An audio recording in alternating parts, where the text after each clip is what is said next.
From the dawn of 2026, when I started my Instagram and TikTok account, I've been talking about just general day-to-day life things in Germany, as well as like bureaucracy, apartments, housing situation, jobs, and so on. People have been asking me, specifically people from the GCC, Gulf Cooperation Council, so countries like Kuwait, Bahrain, UAE, Saudi Arabia.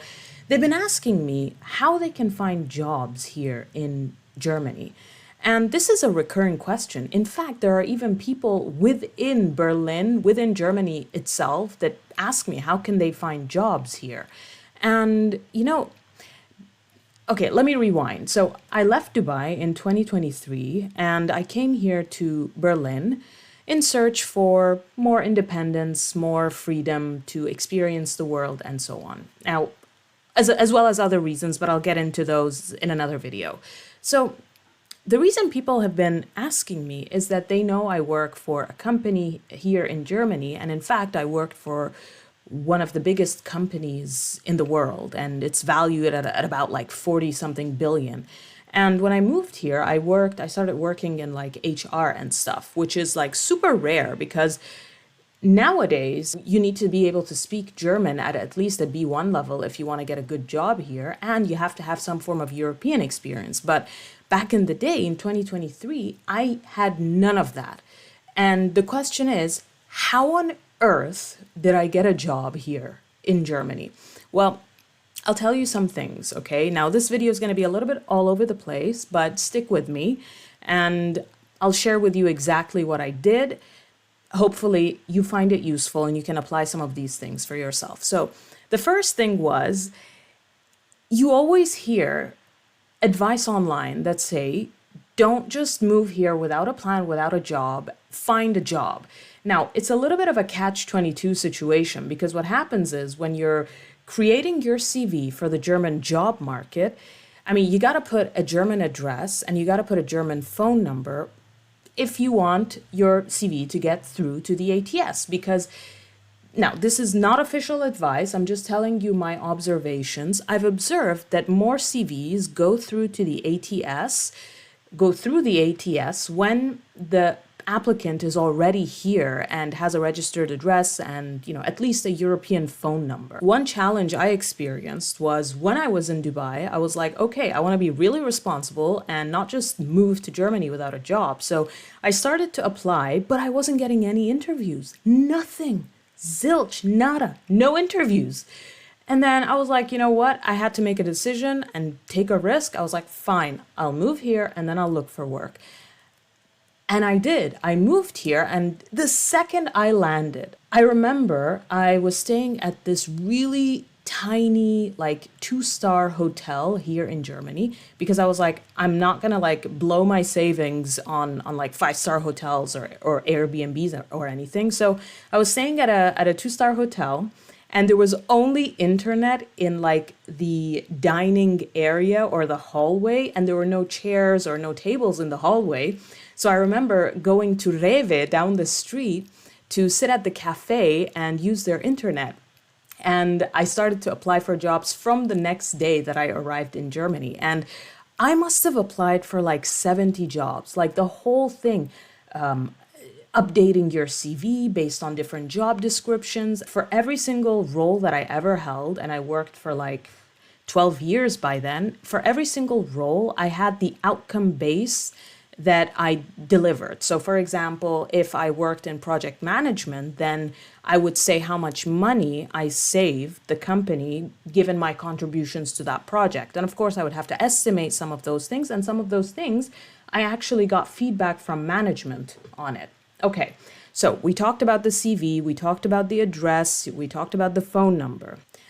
One more thing. When I was in Dubai, I was like, I'm not going to be irresponsible and just come to Germany without a job. So I tried to look for work. And then when I started to see that I'm not getting any interviews and I'm going to have to be in the country in order to start getting interviews and stuff, I had kind of like a distanced thought process. I was like, okay, I know I'm going to apply for jobs when I get to Germany, but I need that recruiter to see when they visit my like LinkedIn profile, I want them to already see that I've got some network, some connections, some things going on that attach me to the European industry, whatever that industry could be. Like it could be airline, supply chain, logistics. I want them to be able to see that I have a network in that country that I'm moving to. So I did something interesting. I went online and I searched for I searched for events online where certain people in my industry were giving speeches, talks, giving presentations. And I even at one point went to like some of these Eventbrite, Meetup websites or LinkedIn. I think LinkedIn has like LinkedIn events. And I would see certain people in that industry, in my industry, giving talks. I would attend those online conferences, online events. And then after that, I would actually go to the speaker's LinkedIn profile. I would add them as a friend and I would include in the message something like, hey, it was nice attending your talk. I was very impressed with topic 1, topic 2, topic 3 that you talked about. I would be happy to stay connected with you. And I got a lot of connections through LinkedIn because of this one thing. So when you're thinking about like moving to a different country, whether it be it Europe, US, wherever, think about having more connections and increasing your network in that country in this specific way that I mentioned. Fast forward, I come here, I stay at the hotel, and I'm applying for jobs. So I got 5 interviews altogether.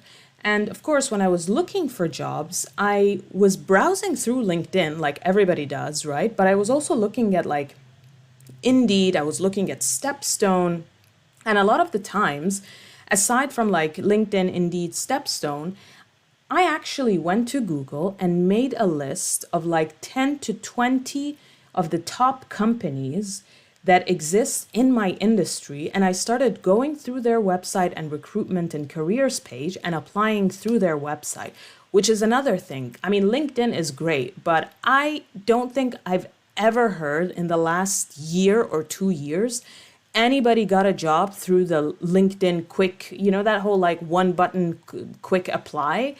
I don't think that works. Please don't waste your time. It's a little bit alluring to feel like, okay, I'm just one click. I don't want to be bothered to type everything out. But unfortunately, you're going to have to like bother yourself and type everything out. And in my experience, because it was in 2023, imagine applying for like 50 out of those 70 jobs just by doing single applications on each company's like career platform. It was such a pain, but it was necessary. Like at some point you have to think, okay, it's painful, but it's necessary. I have to do it. And you got to allocate a lot of time for that. And another thing I forgot to mention about putting on my CV. Now, back then, on my CV, I made sure to mention things, projects where I worked with international colleagues. Let's say, because in my previous jobs, I was working across borders. I was working with teams in Spain. I was working with teams in North America. So I did mention that on my CV. And the other thing is, if you don't have German, if you can't speak German fluently, then you have to put on your CV something like learning German. So this is something important that they know that you're actually like in the process of learning. And don't lie, actually learn German. And I'm not talking about like Duolingo or anything.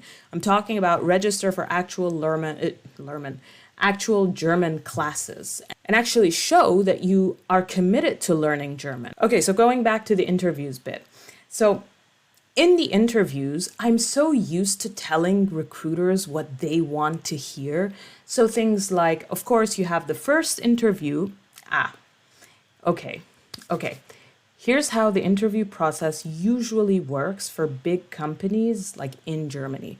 First, you have the recruiter screening call. They want to know if you're interested in the role, what is your experience, and that sort of thing. So recruiter screening.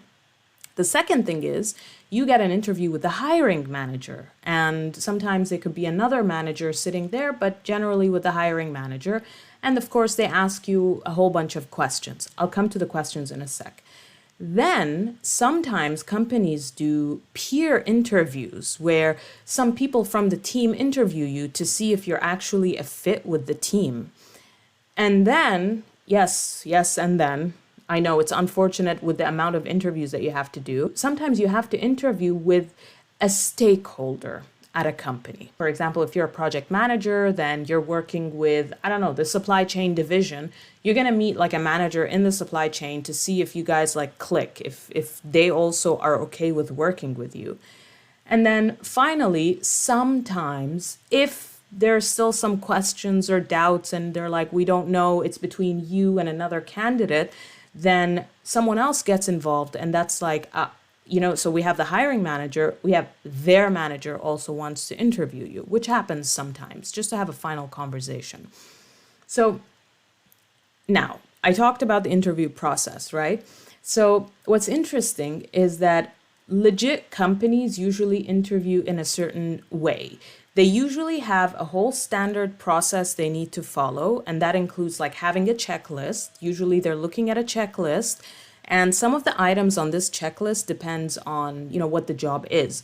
So sometimes, for example, they could ask you a bunch of questions about the role itself, and you have to talk about your experience using the STAR method. And these are, by the way, all the things that I did myself when I was interviewing. The other question could be around like team fit, to figure out like how you would work with certain personalities on the team, how you would work or with some certain stakeholders that you'll be encountering.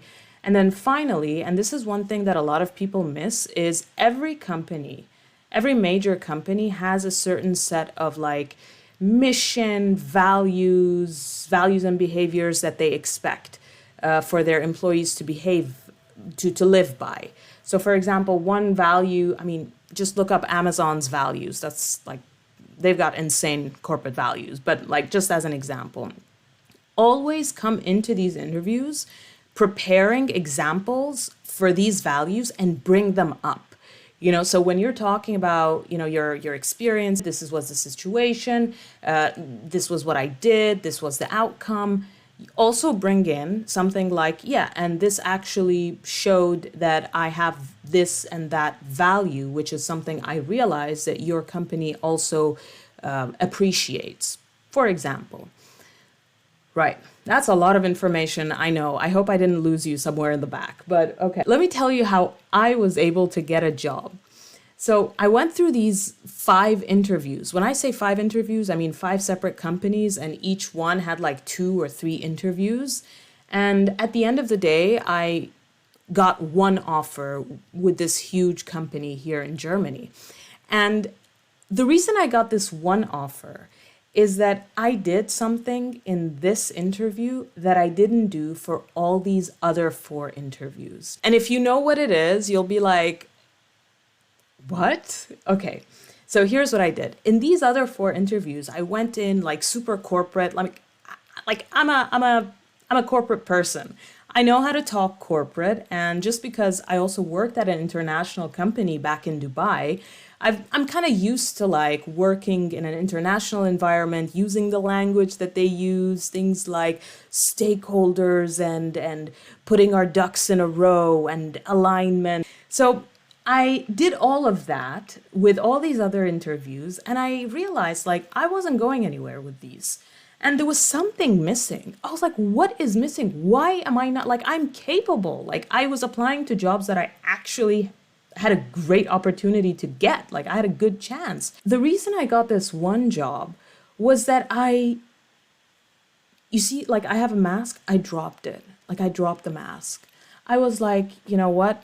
At one point, they asked me, what are your strengths? What are your weaknesses? I was like, okay, I'm going to be honest with you. I'm not going to give you this whole, weakness disguised as a strength. And they really appreciated that. And they were, and we started having like a human conversation where they asked me, why did you leave Dubai? Like, this is like, why would you leave? And then when I started to tell them about, why I left Dubai and the story and everything, they were like, wow. And like I said, I'll tell you about this in a later video, in a future video. So If you like, you can subscribe and follow along. One of these days I'll make that video. So they actually liked the fact that I was authentic, I was human, I was myself, and it clicked. And of course, you can't just be authentic and have no substance, right? I brought my experience, I brought my examples, I made sure I aligned my answers to the to the values of the company. I met with the stakeholders, I met with the peers. So like it just fell in place. What I've learned through all of this whole interviewing process is that I swear to you, it is a numbers game. I mean, in 2023, when I applied for jobs, it was a numbers game, but it was also, what are you bringing to the table? Like, what are your skills? What can you prove? How's your German? But in today's economy of 2026, when there are so many people out there, there's job hugging, people are like not letting go of their jobs. There are actually a lot of people being laid off because companies are starting to restructure and AI is here. It's really a numbers game. You have to apply as much as you can and just put your best foot forward with every application. And I don't say this lightly. I have so many friends who are struggling to find work. And I'm helping them, I'm looking over their CVs. I'm trying to help them with interview preps as much as I can. I mean, I'm not an expert, but as much as I can. And the other thing is, if you're already in the GCC, let's say you're in Dubai, like I was, unfortunately, because in Germany there are already so many people looking for jobs, like companies aren't going to officially tell you that they're going to prioritize people in Germany, but that's kind of like what they're thinking about. This is my views. This is not official, my own personal views. That's why you got to start building that network, building that skills. And when I say skills, for God's sake, learn the language of the country that you are moving to. And again, not Duolingo, actually learn it. Because the people who will take precedence, the people who will succeed in Germany with work, to find work, are the people who bring their skills, bring their experience, who speak German.